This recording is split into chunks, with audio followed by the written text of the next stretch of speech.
Alright, what's up, y'all? I wanted to talk about today how curiosity leads to confidence most of the time, and that your confidence doesn't just show up out of nowhere. It's something that you gotta build over time. You don't become confident before you try, you become confident because you try. There's a big difference between those two things. Don't expect the confidence to come before you actually do something about it or do things.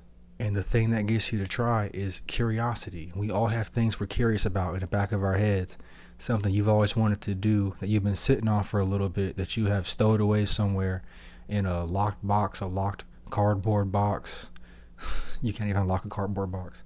Something you have locked away somewhere in the back of your head that's covered in dust that you've been curious about, that you haven't acted on yet because you're waiting on that confidence to come and find you, instead of you just trying that thing out and then getting the confidence after you start doing the thing that you wanted to do. So what does curiosity feel like? I'm sure you already know what this feels like by now. You're curious about a lot of things in your day-to-day.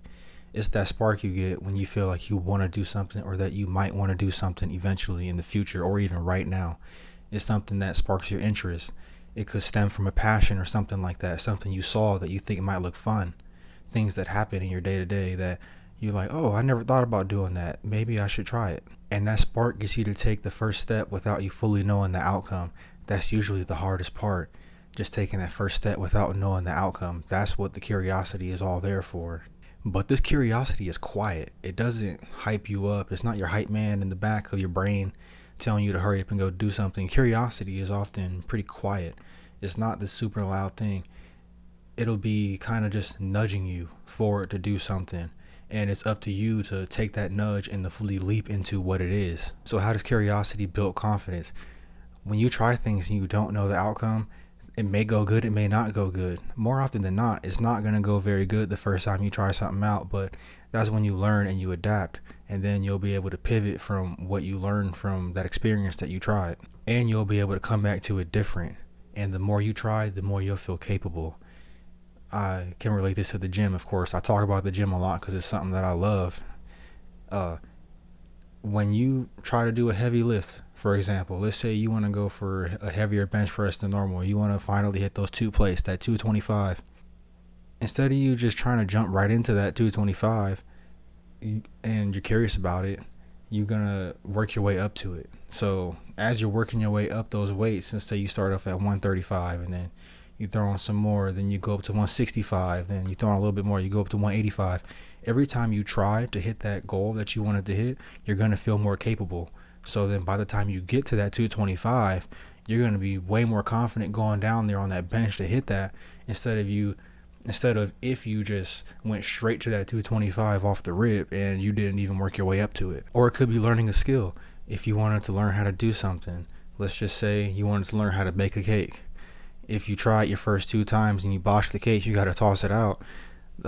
It might not go how you wanted it to go, but you're still going to feel more capable. So when you actually eventually try to do that super fancy German chocolate cake, you're going to feel more capable and you're going to want to do it more. You're going to feel better about the attempt on that super fancy German chocolate. Confidence is just proof stacked over time, and the curiosity is what gets you moving on it. But don't wait to feel ready. Most people wait until the confidence hits for them to start doing something, and that's completely backwards. You got to flip that. The more you wait on that confidence, the more the fear is going to rise. Picture yourself going on a roller coaster. I'm sure you've all been on a roller coaster before. We all been to Disneyland. I mean, I like Knott's Berry Farm a whole lot more, but we all been on Space Mountain and stuff like that, or something where a roller coaster takes you all the way up, and then at the very top, it stops you and you have the anticipation before that drop. That's what happens when you wait on confidence to come and hit you in the face before you start doing something. You're just sitting at the top of a tall roller coaster waiting for that drop. So waiting just makes that fear sit at an all-time high, and it keeps growing and it keeps building.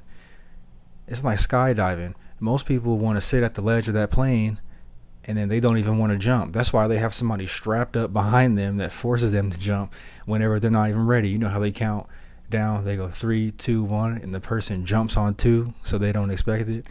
You got to do that to yourself. You got to just go for it and jump for it when you have that curiosity, because if you sit there waiting for it, is the confidence you're expecting isn't just going to show up out of nowhere. You're going to get that from actually doing the thing and taking that jump. Having that curiosity lets you start things even though it's going to be messy and imperfect. That's why I started this channel. I was curious about it, so I just jumped into it. I'm just starting it.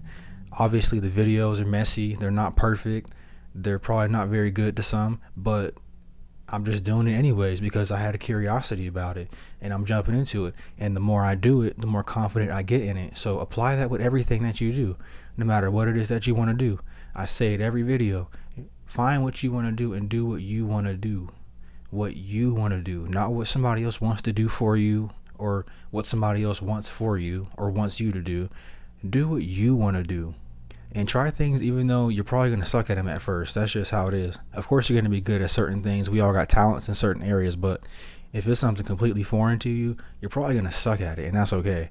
But that gives you an opportunity to get better at it and to have fun with it and learn about it and grow with it. Even if you don't believe in yourself yet, you will start to believe in yourself the more you do that certain thing and the more you learn about it and the more you do things in that area. So if you're not super confident now, that doesn't mean you're not capable of doing things. It just means you haven't gotten curious enough about those things to want to get better about them. How you think about things is going to determine the actions you take towards those things. So sitting around waiting for confidence until you do something is never going to happen. You got to get curious about that stuff first and then just do it. Then the confidence will come after. The confidence will start to catch up to you. It'll follow you. Let the curiosity get you started and watch the confidence catch up. It'll come shooting up in your rear view mirror super quick. If you made it this far, my name is TJ.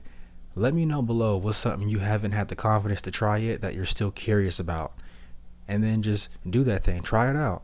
Let me know what it is down below. If you can relate to this, consider subscribing. All right, I'm out of here.